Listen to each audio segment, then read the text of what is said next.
नमस्कार, मैं अश्विनी कुमार। नरेंद्र मोदी सरकार का 1 साल पूरा हो चुका है और देश में पहली मर्तबा ऐसा देखने को मिला है कि केंद्र की सरकार को अपने कार्यकाल के दौरान किए गए कामों को गिनाने की बेसब्री है।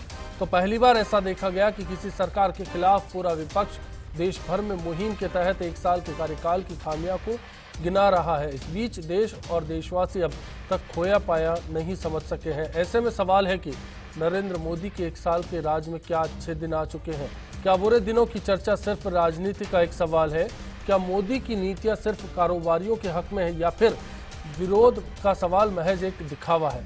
एक सवाल देश की तरक्की का है। क्या अब की बार मोदी सरकार का वादा अगली बार मोदी सरकार में सफलतापूर्वक तब्दील किया जा सकेगा? खास मेहमानों के साथ बातचीत जारी रहेगी। देखते रहिए big fight live.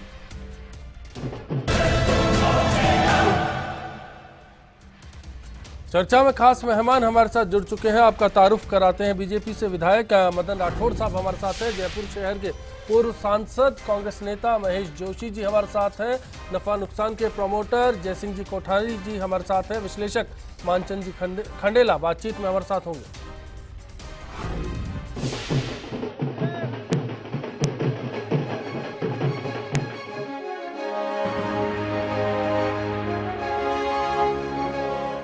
Narendra Modi सरकार 1 साल का कार्यकाल पूरा कर चुकी है। पूरे देश में सांसद और केंद्रीय मंत्री इस मौके पर सरकार के कार्यकाल का बखान कर रहे हैं। बीजेपी की ओर से खुद अमित शाह आगे आए और कहा कि पीएमओ का गौरव इन्हीं 12 महीनों के दौरान बढ़ा है। तो मोदी ने भी सुबह सुबह एक चिट्ठी लिखकर भ्रष्टाचार मुक्त सरकार का संकल्प दोहराया। मोदी बीजेपी के मुख्यालय से भी प्रेस से मुखातिब होते नजर आए। मोदी ने कहा कि हम भ्रष्टाचार मुक्त शासन सुनिश्चित करने में, राष्ट्रीय विकास के कार्य में, राज्य सरकारों को बराबरी का भागीदार बनाने में और टीम इंडिया की भावना का सृजन करने में कामयाब रहे हैं। लगातार बढ़ती कीमतों को तत्काल नियंत्रण में लाया गया। प्रधानमंत्री ने कहा कि स्थायी और नीति आधारित सक्रिय शासन की बदौलत हमारी सुरक्षा और अर्थव्यवस्था में नई जान फूंकी गई। मोदी ने स्वच्छता मिशन के साथ साथ सामाजिक पहलुओं को ध्यान में रखकर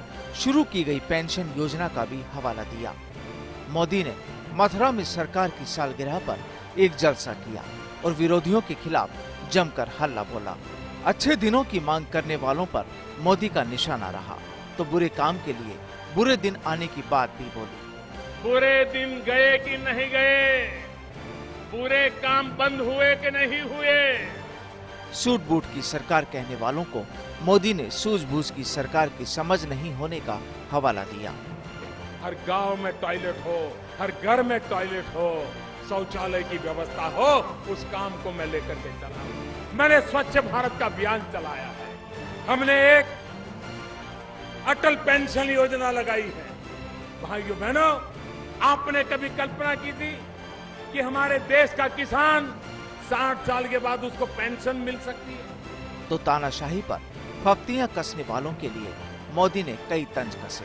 उधर इन सब के खिलाफ कांग्रेस ने एक पोल खोल वीडियो जारी किया जिसमें मोदी सरकार को सरकारी इवेंट कंपनी बताते हुए ऊंची दुकान के फीके पकवान करार दिया गया। कांग्रेस ने कहा कि सरकार के फैसले जाहिर करते हैं कि ये किस्सा मतलब का है, वरना जीएसटी बिल से लेकर बीमा बिल और भूमि बिल समेत भारत बांग्लादेश सीमा विवाद पर बीजेपी की सरकार यू टर्न नहीं लेती।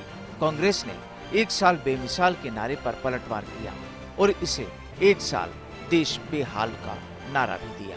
इस दौरान स्वच्छ भारत मिशन और पेंशन योजना को जहां बीजेपी ने उपलब्धि बताया तो कांग्रेस ने काले धन से हर शख्स को 15 लाख और मेक इन इंडिया पर दबी छिपी राय को निशाना बनाया। बेलगाम मंत्री, पाकिस्तान से विवादों पर कूटनीति, विदेशी दौरे और महंगाई जैसे मसलों को लेकर भी मोदी सरकार से जवाब मांगा गया।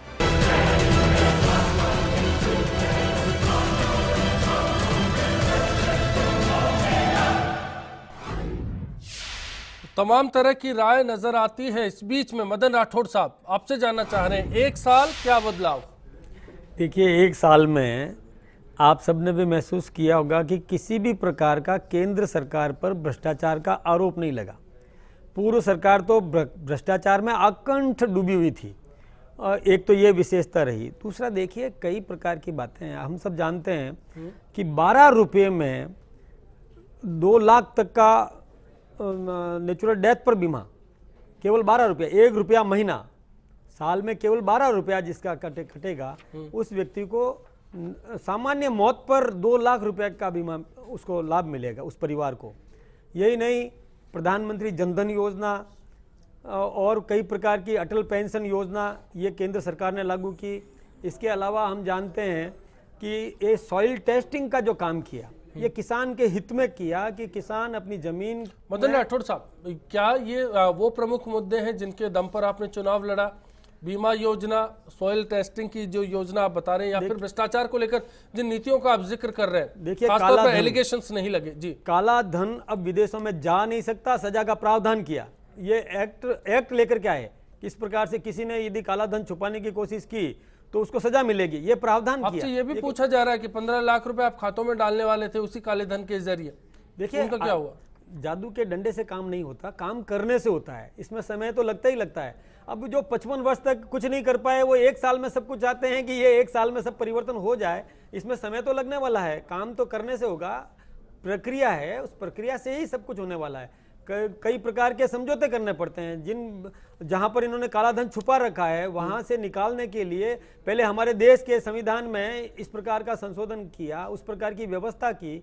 उसके बाद वहां उन सरकारों से हमने तालमेल बिठाया है। निश्चित रूप से काला धन भी हिंदुस्तान में आएगा और हिंदुस्तान की जनता को उसका लाभ मिलने वाला है। इसके अलावा देखिए, ये आप सोचिए कि नदियों को जोड़ने की योजना अटल बिहारी वाजपेयी जी ने चालू की थी, कांग्रेस सरकार ने उसको ठंडे बस्ते में डाल दिया। वापस से शुरू करने वाले नदियों को जोड़ करके नमामि गंगे कार्यक्रम है, उस पर मैं बाद में आऊंगा आपके पास में। महेश जोशी साहब, भ्रष्टाचार को लेकर लगातार कांग्रेस पर सवाल खड़े किए जा रहे हैं। आज केरल में थे राहुल गांधी, उस दौरान पूरी सभा में भ्रष्टाचार को लेकर कुछ नहीं कहा मोदी सरकार को लेकर, सिर्फ किसानों के बिल पर बात हुई, न्यूनतम समर्थन मूल्य जो एमएसपी है उस पर बात की गई। ऐसा क्यों? देखिए, कांग्रेस हमेशा भ्रष्टाचार के खिलाफ लड़ी है। कहीं भ्रष्टाचार होता है तो कांग्रेस ने उसको स्वीकार भी किया है। देश के पूर्व प्रधानमंत्री स्वर्गीय राजीव गांधी ने भ्रष्टाचार से लड़ाई की शुरुआत की थी। सरकारी भ्रष्टाचार से कैसे लड़ा जाए, इसकी शुरुआत राजीव गांधी जी के टाइम पे हुई थी। उन्होंने खुले मन से स्वीकार किया कि 1 रुपया भेजा जाता है तो सिर्फ 15 पैसे का लाभ गरीबों को मिलता है। कांग्रेस सरकारों ने, चाहे वो सूचना के अधिकार की बात हो या दूसरे कानूनों की बात हो, भ्रष्टाचार से लड़ने के हथियार जनता को और सार्वजनिक जीवन में रहने वाले लोगों को दिए हैं। भ्रष्टाचार की बात कांग्रेस नहीं करती, ऐसा सोचना भी गलत है। कुल मिला के मैं ये कह सकता हूँ कि कांग्रेस ने भ्रष्टाचार से लड़ने के हथियार दिए और उन हथियारों को आज भौंटा किया जा रहा है। मुख्य सूचना आयुक्त का पद साल भर से खाली है। लोकपाल की बात हो रही थी, कांग्रेस, ऐसा लग रहा था कि कांग्रेस लोकपाल नहीं बनाना चाहती। आज लोकपाल का मुद्दा गायब है।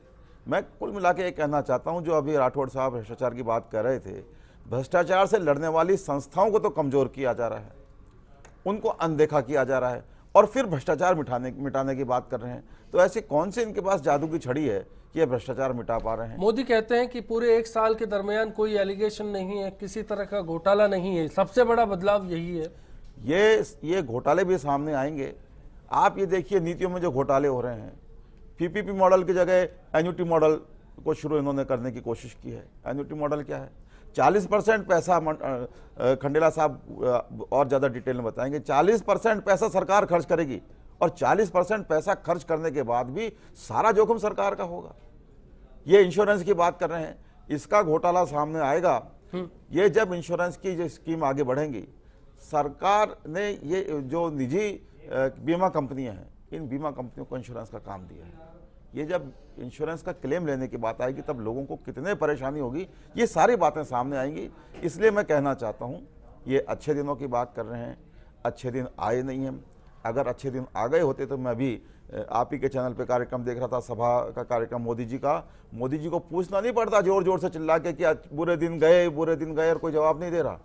मैं ये कहना चाहता हूं कि अगर अच्छे दिन आ गए होते, अगर बुरे दिन चले गए होते तो किसी को न पूछने की जरूरत थी, न किसी को जवाब देने की अच्छे दिन और बुरे दिन, ये एक बहस है जिस पर आगे बात होगी। देवेंद्र सुथार साहब जालोर से और राजेंद्र जैन साहब अजमेर से जुड़े। बताइए देवेंद्र जी, आपकी क्या राय है? जब भारत को लूटने वाले जेल की रोटियां खाएंगे तब अच्छे दिन आएंगे। जहाँ तक मोदी सरकार के 1 साल का सवाल है, तो इस 1 साल में न तो भ्रष्टाचार कम हुआ, न महंगाई मिटी है, न काला धन भारत वापस आया, न राम मंदिर बन पाया। तमाम मुद्दे हैं जिन पर अभी तक हल नहीं हो पाया, लेकिन हमारा भरोसा जस का तस है, आने वाले सालों में जरूर मोदी सरकार अच्छे दिन लाएगी। जब तक सांस है तब तक मोदी सरकार पे आंख। शुक्रिया आपका राजेंद्र जैन साहब। मैं अजमेर से राजेंद्र चौड़िया बोल रहा हूँ जी। मैं ये कहना चाहता हूँ कि परिवर्तन के दौर में, मैं अजमेर से राजेंद्र जैन बोल रहा हूँ, मैं कहना चाहता हूँ कि प्रगतिशील सूचक सरकार है। परिवर्तन के दौर में भारतीय जनता पार्टी राजस्थान में भी है और पूरे भारत में भी है, आगे प्रगति करेगी। 1 साल की जो है बधाई हो और आगे जो है गरीबों का उद्धार करे। शुक्रिया आपका मानचंद खंडेला साहब। क्या बदलाव देखते हैं आप इस 1 साल के दरमियान? मोदी सरकार केंद्र पर काबिज है। देखिए, आज न तो मैं बहस करूंगा और न बहस में पार्टिसिपेट करूंगा, मैं केवल कुछ तथ्य आपको बताऊंगा। पिछले 20 वर्षों में मिनिमम सपोर्ट प्राइस सबसे कम बढ़ी। FDI 52% पिछले साल की तुलना में कम आया। और अगर हम ये बात करें, जो आप निर्यात है वो नहीं बढ़ पाया, आयात को घटा नहीं पाए। और जहां पर अभी आप जो है बात कह रहे थे मदन जी कि हम काले धन को, काला धन किसी भी हालत में 1 पैसे का भारत में नहीं आ सकता, क्योंकि आपने उसको वाइट करने का रास्ता दे दिया कि आप काले धन के पुजारी जी, आप 30% दीजिए और आप यहां पर आ जाइए। तो सवाल ये कुछ नहीं होगा। और सवाल है गवर्नेंस की, जहां पर बात करना चाह रहे हैं, मैं आपको तथ्यपूर्वक ये कह रहा हूं कि कैबिनेट मीमो बनता है संबंधित मंत्रालय से, कैबिनेट में जाता है, वहां स्वीकृत या अस्वीकृत होता है। अब कैबिनेट मीमो हर मंत्रालय का PMO में बनता है, वहां मक्खी बैठाने के लिए वहां भेजा जाता है। और उसके बाद भी तो अब इसको आप क्या कहेंगे? सेंट्रलाइजेशन कहेंगे, सामंतशाही कहेंगे, तानाशाही कहेंगे, या अलोकतांत्रिक व्यवस्था कहेंगे, कुछ भी आप कह लीजिए। मैं केवल दूसरी बात आपसे कहना चाह रहा हूं कि देखिए, अभी भी मोदी जी से अपेक्षाएं हैं, लेकिन उन्होंने जिनको आपने जो है ना आह्वान किया था उनको उपेक्षित किया है, और अभी भी आप करते ही जा रहे हैं। सवाल ये आ रहा है, अरबों रुपए खर्च करके आपको केवल ये बताना पड़ रहा है कि मैंने क्या किया, यानी उन अरबों रुपए को और कहीं भी आप खर्च कर, आप ये करें 5000 रैलियां हम करेंगे। अब सवाल यह 5000 रैलियां आप करें, कुल मिला के जो आरोप है, इवेंट मैनेजर बहुत बेहतरीन है, अभी भी हम मान रहे हैं इवेंट मैनेजर बहुत बेहतरीन है। मदन राठौर साहब जवाब चाहेंगे आपसे। देखिए साहब, ये जो बात आपने बताई, मैं आपसे पूछना चाहूँ खंडेला साहब से कि देखिए मुद्रास्फीति गिरी कि नहीं? किसको नहीं? मुद्रास्फीति गिरी। देखिए, मैं आपको दूसरा, विकास दर बढ़ी कि नहीं? मैं आपसे एक बात कहूँ, विकास दर बढ़ी कि नहीं? अगर आप मेरे से 4.7 से अभी 6.8 हुई है। देखिए, कोई कम बात नहीं है। देखिए 6.8 विकास दर बढ़ी। ज्यादा बात है वो सुनिए। 4.4 कृषि की दर थी, वो 1.1 रह गई। और 60 लाख जो टन है खाद्यान्न वो कम हुआ है, और दालें जो है वो 120 रुपए किलो है, और 1 लाख करोड़ रुपए का एडिबल ऑयल वो बाहर से आता है। चलिए क्या पूरे 1 साल को अर्थशास्त्र के नजरिए से देखा जाना जरूरी है? कोठारी साहब आपसे जानना चाह रहे हैं कि 1 साल के दौरान क्या अर्थव्यवस्था को लेकर बात हुई, फोकस क्या रहा मोदी सरकार का? मोदी सरकार का मेक इन इंडिया पे फोकस रहा और प्रयास भी काफ़ी किए गए, लेकिन सबसे समझने की बात है कि इसमें लोकल जो एंटरप्रेन्योर है उसको नेगलेक्ट किया जा रहा है। सब चीज़ें हम बाहर का एंटरप्रेन्योर आ जाए, बाहर का आ जाए। मैं कह रहा हूँ, जब इतना ब्लैक मनी है, सब मानते हैं, हम भी मानते हैं, पूरा दुनिया मानती है कि India one of the top 5 में भ्रष्टाचार में आता है, तो इस भ्रष्टाचार की इस काले धन को आप प्रोडक्टिव यूज में क्यों नहीं ला सकते? जी, सबसे सिंपल सॉल्यूशन है, बजाय इसके कि पकड़ा धकड़ी और ये करो, एक अच्छा चांस देके इसको प्रोडक्टिव यूज में लाओ, तो मेरे ख्याल से कई समस्याओं का समाधान हो सकता है। खंडेला जी का जवाब आपने दे दिया। नहीं, उसका उत्तर है ना, जवाब तो आ गया, लेकिन नहीं आया। जवाब देने की बात तथ्यों की, आंकड़ों की है, और इन आंकड़ों की हेरफेर की है, पेश किस नजरिए से किया जा रहा है? जी, जो पॉलिसीज है इस सरकार की भी वही पॉलिसी जो पिछली सरकार की थी। हमने एक नए कैपिटलिज्म को अपना लिया है, जिसको हम कहते हैं वेलफेयर स्टेट। जी, उसमें जितनी सरकारें हैं वो केवल वेलफेयर का काम करती है, क्रिएटिविटी और डेवलपमेंट। लेकिन एक आरोप यह है कि मोदी सरकार का वेलफेयर पूंजीपतियों के लिए है, कुछ कारोबारियों के लिए। पूंजीपतियों की कुछ फ्री इकोनॉमी मॉडल है, उसमें कुछ नहीं कर सकते आप। ये पेंशन का दायरा बढ़ाना है, अब इसमें पूंजीपति कहाँ आ गए? बीमा का बढ़ाना है, इसमें दायरे। वो तो मार्केट से जो कमाएगा वो तो कमाएगा, जिसके पास स्किल होगी, जिसके पास विजन होगा, दिमाग होगा। अगर सरकार अगर है वास्तव में लोक कल्याणकारी, तो हर आदमी नहीं कमा सकता। देखिए सर, अंबानी के पास में 2.5 लाख करोड़ रुपए की पूंजी होगी और 2.5 लाख लोगों के पास में 5 रुपए भी नहीं होंगे। ये सरकार नहीं जब है। आपने पूंजीवादी व्यवस्था को अपना लिया है, अमेरिका में भी है, आप बिल गेट्स के पास में सवाल पहला मॉडल नंबर क्या क्या है वो कि है? सरकार किस मॉडल पे है? मॉडल पे। महेश जोशी साहब, क्या इसी मॉडल का विरोध कांग्रेस कर रही है? पूंजीपतियों की सरकार इसीलिए कहा जाता है। देखिए, पूंजीपतियों की सरकार सिर्फ कहा नहीं जाता, इस सरकार ने 1 साल में ये सिद्ध कर दिया कि ये पूंजीपतियों की सरकार है, ये कॉरपोरेट सेक्टर की सरकार है। पहली बार इस तरीके की बातें सामने आ रही है। कॉरपोरेट सेक्टर चुनाव से पहले और चुनाव के वक्त में वो ये मांग कर रहा है कि अमुक आदमी देश का प्रधानमंत्री होना चाहिए, और वो आदमी प्रधानमंत्री बन रहा है। आज ये सरकार सूट बूट की सरकार है, ये सरकार अडानी की, अंबानी की सरकार है। आज सबसे अधिक की सरकार होती तो जो आपने कोयला आवंटन किया था वो हम निरस्त नहीं करते और उससे कॉर्पोरेट से छीन करके हमने नीलामी में दिया, उसे इतनी राशि इस देश को प्राप्त हुई। आप क्या बात कर रहे हैं? खंडेल साहब आऊंगा आपके पास, खंडेल साहब आऊंगा आपके पास भी, मैं आऊंगा जी। कोयले का जो आवंटन हुआ, कोयले खदानों का जो आवंटन हुआ, एक नीति पहले चले आ रही थी। वो नीति जब अटल बिहारी वाजपेयी जी प्रधानमंत्री थे तब भी वो नीति चलती थी। वो नीति यूपीए की सरकार आई तब भी वो नीति चलती थी।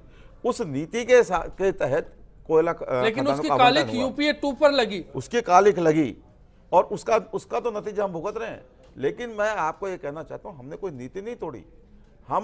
हम आज ये कह रहे हैं कि आज जो खदानों का आवंटन निरस्त हुआ, राठौर साहब आप श्रेय नहीं लें, कोर्ट के आदेश से कोयला खानों का आवंटन निरस्त हुआ है। इसलिए मैं ये कहना चाहता हूँ, आज जो कुछ आप कर रहे हैं, आपने 5% कॉर्पोरेट टैक्स घटा दिया, क्यों? आप सोशल सेक्टर में तो आप 67,000 करोड़ रुपया घटा रहे हैं और आप कॉर्पोरेट सेक्टर में आप 5% टैक्स घटा रहे हैं। आखिर कहाँ जाके ये रुकेगा? हम जो बार बार एक बात को कह रहे हैं कि ये सरकार पूंजीपतियों की सरकार है, ये सरकार कॉर्पोरेटर्स को लाभ देने वाली सरकार है। भारतीय जनता पार्टी का चाहे राज्य की बात देख लें, चाहे केंद्र की बात देख लें, किसान कभी उनके फोकस में नहीं रहा, गांव का भी उनके फोकस में नहीं रहे। इसलिए क्योंकि किसान फोकस में नहीं है, गांव फोकस में नहीं है, उपजाऊ भूमि को अबाप करने की कार्रवाई ये जो सवाल है इस पर बात जरूर की जाएगी। भूमि अधिग्रहण के बिल को लेकर बात की जाएगी, बीमा के बिल को लेकर बात की जाएगी, उसमें एफडीआई पर भी बात होगी। स्किल इंडिया, डिजिटल इंडिया और मेक इन इंडिया, क्या ये साकार कर सकेंगे भारत को? नरेंद्र मोदी का फॉर्मूला क्या कामयाब होगा? ब्रेक के बाद गरीब से गरीब आदमी है, उनको उनके भाई खाते खोले और उसके बाद में 100 दिन का रोजगार है तो उनके डेली चल रहा है। बाकी के बीच में पहले उनके खा जाते थे भाई, जो भी उनका पहले का था, तो अब अच्छे दिन आ गया, अब वो उल्टा काम कुछ भी नहीं होता है। वाकई में मोदी जी के जो अच्छे दिन हैं वो आए हैं। इसमें 3-4 योजनाएं बहुत आज तक 60 सालों में जो योजनाएं नहीं थी, जैसे अटल पेंशन योजना है, किसानों के लिए जो मुआवजा जो दिया गया, आज तक किसी सरकार ने 60 सालों में सरकार ने नहीं दिया था। और 1 रुपये में जो बीमा योजना जो 2 लाख का मृत्यु के पश्चात जो दिया जाता है, ये आज तक के रिकॉर्ड में पहली बार है। और वाकई में कहने को है कि साहब, और जो 60 साल में सरकार ने नहीं करके दिखाया, वो 1 साल में मोदी जी की जो नेतृत्व वाली सरकार है, वाकई में उसने करके दिखाए हैं। और जो भी इन्वेस्टमेंट करेंगे तो ग्रोथ यहीं का इंडिया की होना है, रोजगार मिलेंगे, कंपनीज खुलेगी तो रोजगार मिलेंगे, लोकल लोगों को लेते हैं। ऐसा नहीं है कि अगर विदेश की कंपनी आ रही है तो बाहर के लोग आके यहाँ काम कर रहे हैं, इंडिया के लोग ही काम करेंगे। वादों की बात हो रही है, गरीबों की बात हो रही है, बात किसान की हो रही है। कांग्रेस निशाना साधती है लेकिन बीजेपी जवाब देने के लिए तैयार है। निशाने पर क्या कुछ है, महेश जोशी साहब? देखिए, मैं कह रहा था कि भारतीय जनता पार्टी के एजेंडा में कभी भी किसान और गांव नहीं रहे, लेकिन जो उनके मोदी ने बोला कि गांव का विकास करना चाहते, गरीब का विकास वो करना तो दुनिया में वो तो बहुत सारे काम करना चाहते हैं। अगर वो कर पाए होते तो इतना जोर जोर से चिल्ला के मोदी जी को पूछना नहीं पड़ता कि अच्छे दिन आए कि नहीं आए, बुरे दिन गए कि नहीं गए, और जनता रेस्पॉन्स नहीं कर रही है। चलिए छोड़िए, इस बात पे भी जाए। लेकिन जो एक बहुत बड़ा वर्ग था जो मोदी जी से आकर्षित हुआ था, जो भारतीय जनता पार्टी के जो चुनावी उनका प्रचार था, उससे जो आकर्षित हुआ था वो था युवा वर्ग, मध्यम वर्ग। युवा वर्ग रोजगार के लिए तरस रहा है। जो सरकारी रोजगारों की बात छोड़ दें तो जो 3 प्रमुख ऐसे क्षेत्र हैं जहां रोजगार उपलब्ध होते हैं, उनमें से एक तो निर्माण क्षेत्र, एक है रिटेल क्षेत्र है, और तीसरा ट्रांसपोर्ट सेक्टर। जो निर्माण क्षेत्र है वो रियल इस्टेट पर निर्भर करता है। आज रियल इस्टेट गर्त में है, निर्माण वैसे ठप पड़ा है। रिटेल के मामले में भारतीय जनता पार्टी और केंद्र सरकार पूरी तरीके से दिशाहीन है, समझ नहीं पा रहे हैं कि एफडीआई को लागू करें, रोल बैक करें, यू टर्न लें, क्या लें। जब फैसला ही नहीं हो रहा रिटेल के मामले में, तो हम रिटेल के अच्छे दिनों की कैसे कल्पना कर सकते हैं। और तीसरी बात जी, जो ट्रांसपोर्ट सेक्टर की बात है, ट्रांसपोर्ट सेक्टर इन दोनों चीज़ों पर से रिलेट करता है। ये दोनों चीज़ें ठीक होती हैं तो ट्रांसपोर्ट सेक्टर भी ठीक होता है।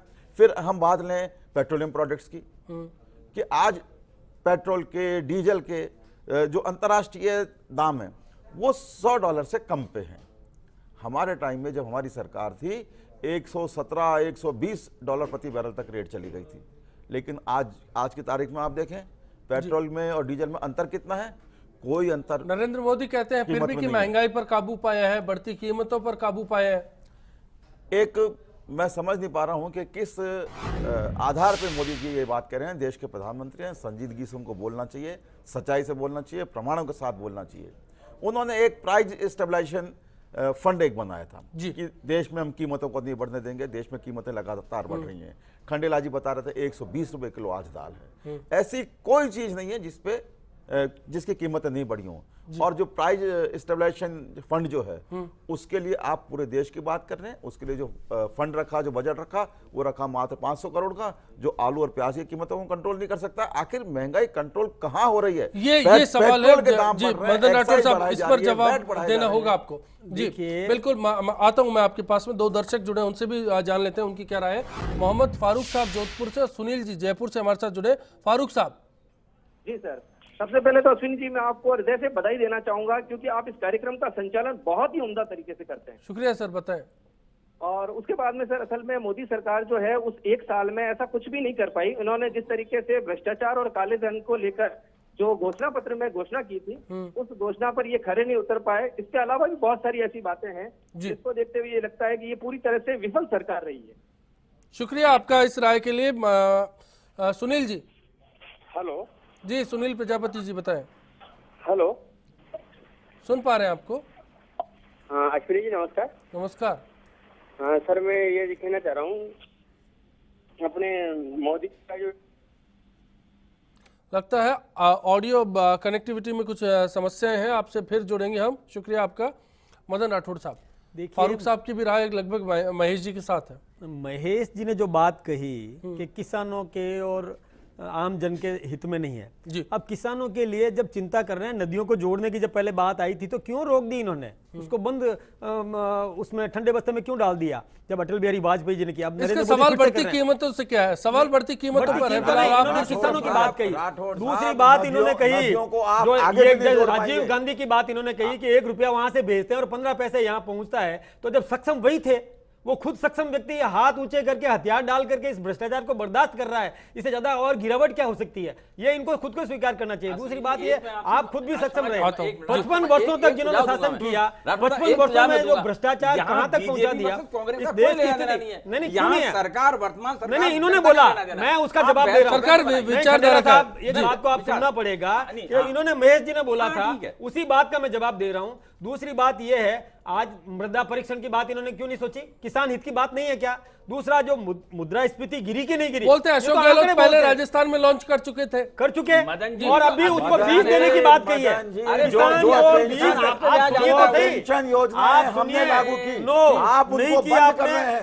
देखिए, पेंशन नहीं दे रहे, 4-4, 5-5 पेंशन दे रहे हैं। विधवाओं को पेंशन नहीं मिल रही, बिल्कुल मिल रही है। वृद्धों को पेंशन नहीं मिल रही, पेंशन रोकी जा रही है। बजट तो आप घटा रहे हैं, मतलब नहीं है। बजट तो आप घटा रहे हैं, कोई बजट नहीं घटा कर रहे हैं। देखिए, 67,000 करोड़ आपने जिस प्रकार से लूट मचाई थी, मैं आपसे एक बात बताऊं, जैसे पेंशन की बात हमने बंद नहीं की, नहीं पेंशन बंद नहीं की, ये पेंशन की बात कर रहा हूं। यहाँ जनता वर्सेस आपकी सरकार है, जनता वर्सेस बात कर रहा हूं और मैं इनका जवाब दे रहा हूं। ये बिना पैसे के काम इसका जवाब गलत बात, बिल्कुल गलत। कोई ऐसी, अरे भ्रष्टाचार की बात तो आपके राज में होती थी, भ्रष्टाचार को ऐसा कहीं भी नहीं। आपकी पार्टी है। नहीं, आप सुनो, आप सुनने को तैयार नहीं हो, ये क्या बात है? मैं आपको बोलता, मैं चुपचाप सुनता रहा। जी, खंडेला साहब आपको वक्त दूंगा मैं आपके लिए, बोलिएगा। बिल्कुल, मैं आप भी बोलना। जब खंडेला जी बोल रहे थे या महेश जी बोल रहे थे, मैं सुन रहा था। अब आप सुनिए कि भ्रष्टाचार की पराकाष्ठा आपके राज में हुई। हमारे राज्य में कहीं पर भी किसी प्रकार का कोई और लेस मात्र भी कोई आरोप नहीं लगा। इसके अलावा देखिए जी, आपने कहा कि बढ़ती कीमतों पर काबू पाया, आपको लगता है आपने? देखिए कीमतें घटी है, आज रसोई का बजट बढ़ गया, केवल क्या एक दो की बात नहीं होती है, रसोई का नहीं बढ़ा, ऐसा नहीं है। जो केवल एक दाल की बात कर देने से काम नहीं चलता है, बाकी सब चीजों पर, आज कपड़े पर देख लीजिए, कपड़े में देख लीजिए, आप वाहन की उस मामले में देख लीजिए, किस मामले क्या बात करते हैं, कौन से वाहन नहीं बढ़ा है। और इसके अलावा किस वाहन की कीमत घटी, प्रोडक्टिविटी की कीमत नहीं घटी है। आज निर्माण में हम आगे बढ़े हैं, निर्माण हो रहा है। मेक इन इंडिया की बात है, मेक इन इंडिया को लेकर अभी फिलहाल MOU हो रहे हैं, क्या प्रोडक्शन शुरू हुआ? रिजल्ट आएगा जी। खंडेला साहब, आप किन कीमतों का जिक्र करना चाह रहे हैं जो बड़ी है, काबू नहीं आ पाया? 55 वर्षों का आज करें कि हमारे पास जादू जो 55 वर्षों में नहीं कर पाए, केवल एक साल में 100 दिन में ये कर देंगे, 100 दिन में ये कर देंगे, 100 दिन में काला धन लिया है, 100 दिन में 15 लाख रुपए में जमा करा देंगे, जीरो बैलेंस के सारे खाते हैं, एक पैसा किसी खाते में जमा नहीं कराया गया। तगड़ी सेल्समैनशिप के आधार पर ये बात मत करिए। आप तगड़ी सेल्समैनशिप तो आप हैं, आप जो राहुल जी ने ठीक कहा था कि आप गंजे को भी कंगा बेच सकते हैं, वो आपने किया। लेकिन मैं ये चलिए मैं आपके पास में आ रहा हूं। खंडेला साहब, आप बता दीजिए कि क्या बढ़ गया फिलहाल, क्या काबू में नहीं है? मैं ये कह रहा हूं, दाल की कीमतें, आटे की कीमतें, स्टील की कीमतें, सीमेंट की कीमतें और पढ़ाई की कीमतें कहां बढ़ी है? आप कैसी बात कर रहे हैं? तो मैं आपको गिनते, सीमेंट कहां कितना हुआ? आप सीमेंट की कीमत बढ़ी है? अरे बात तो सुनो मेरी बात, सीमेंट बढ़िया क्या? कम होने की कह रहे हैं ये। अरे मैं फिर बढ़े, हाँ कम होने की बोलो, मैं कह रहा हूं एक दो कम होने के बाद में बाकी सारी सवाल, आटे की कीमतें और अच्छा प्याज की कीमतें या टमाटर की कीमतें, आप बढ़ने की बता रहे हैं। मैं उसकी बात कर, मैंने आपसे पहले ही कहा, आप कांग्रेस और बीजेपी की बात छोड़ दीजिए, जनता से मुकाबला करिए। मैं तो यूपी और एनडीए राज को जानना चाहता हूं, मनमोहन और मोदी में क्या फर्क है, मैं ये जानना चाहता हूं। दरअसल मैं आपको बताऊं क्या फर्क है। फर्क ये है कि उस समय सरकार नहीं थी, सरकार थी और जब प्रधानमंत्री नहीं था, अब जो है प्रधानमंत्री है, सरकार नहीं है। चलिए मैं कोठारी साहब, दो दर्शक जुड़े हैं, उनसे बात करके मैं आपके पास में आ रहा हूं। रामलाल भाटी साहब जोधपुर से और खालिद कुरैशी साहब बीकानेर से हमारे साथ जुड़े हैं। रामलाल जी, हाँ जी बताएं सर। अरे कांग्रेस वाले जो बोल रहे हैं तो ये सब हारे क्यों? ये सब इलेक्शन में MP में आ रहे हैं। आपको क्या लगता है मोदी सरकार के एक साल में क्या बदलाव हुआ क्यों, और ये सब क्यों आ रहे?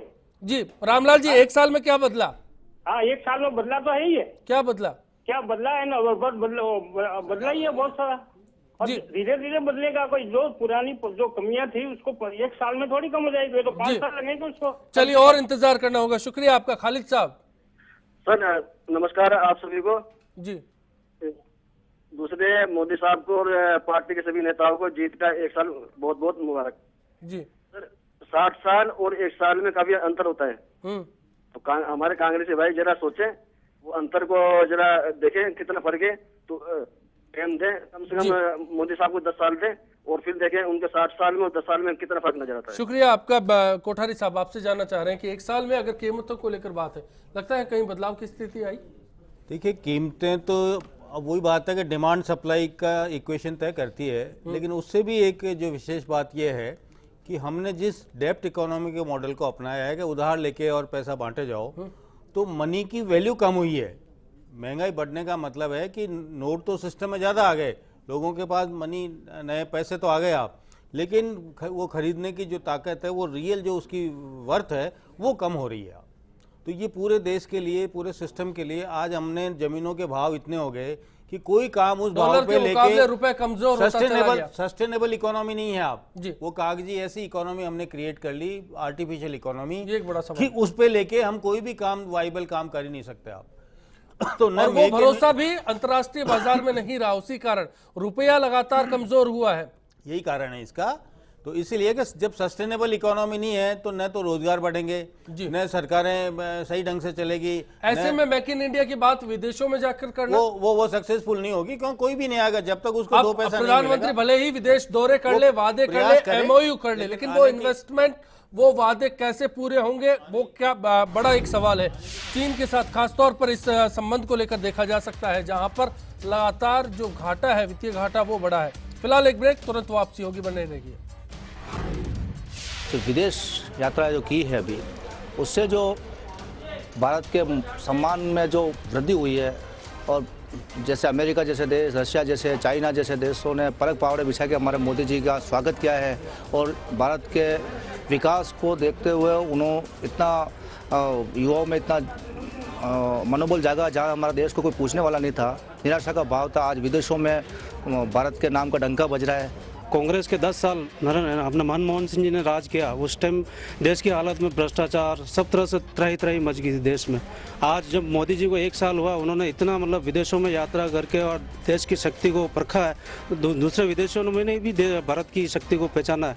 आज वो चाहते हैं कि जितने भी बाहर के जो अपना डेवलपमेंट के जो रास्ते हैं वो अपने भारत में ला रहे हैं।